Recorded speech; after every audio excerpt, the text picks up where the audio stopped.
Halo semua, di sini saya akan menjelaskan tentang daur biogeokimia, khususnya tentang daur nitrogen.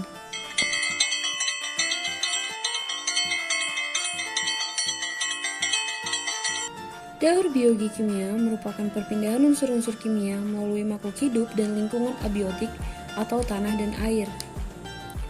Siklus dalam pembentukan daur biogeokimia diantaranya adalah sebagai berikut. 1. Penguapan, 2. Infiltrasi, dan 3. Permukaan air. Siklus atau daur nitrogen adalah suatu proses perubahan senyawa yang mengandung unsur nitrogen yang kemudian berubah menjadi berbagai macam bentuk kimia lain. Perubahan tersebut dapat terjadi secara biologis maupun non-biologis. Siklus nitrogen sangat dibutuhkan di dalam ekologi karena jumlah ketersediaan nitrogen akan berpengaruh terhadap tingkat ekosistem, termasuk produksi primer dan juga dekomposisi. Proses siklus nitrogen biologis antara lain sebagai berikut. 1. Fiksasi nitrogen.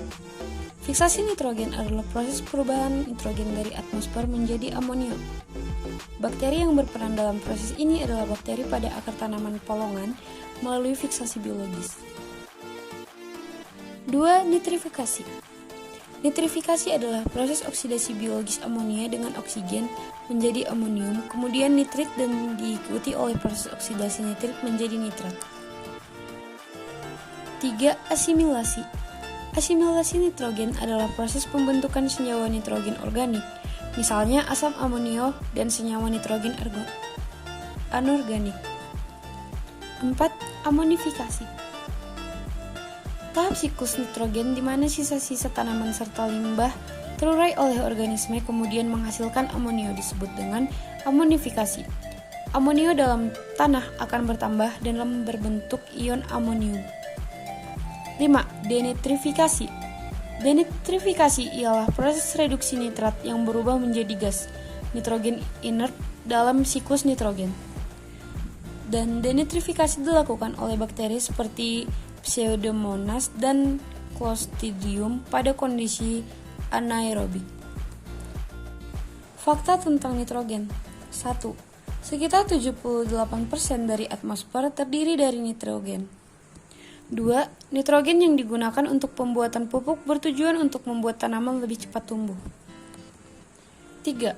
Nitrous oxide adalah gas rumah kaca. Jika terlalu banyak di atmosfer, maka dapat menyebabkan hujan asam. 4. Nitrogen tidak berwarna, tidak berasa, dan tidak berasa. 5. Nitrogen dapat digunakan sebagai bahan peledak. 6. Sekitar 3% dari berat badan manusia adalah nitrogen. Contoh siklus nitrogen. 1. Yaitu dalam pertumbuhan tanaman yang memerlukan nitrogen dari dalam tanah yang diserap melalui akar. Kedua, saat makhluk hidup mati, baik itu tumbuhan, hewan, atau manusia, serta termasuk kotoran makhluk hidup akan melepas nitrogen organik.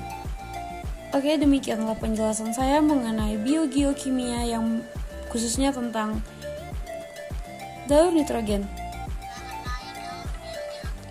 Jika ada kesalahan kata kalimat, mohon dimaafkan. Sekian dari saya, terima kasih.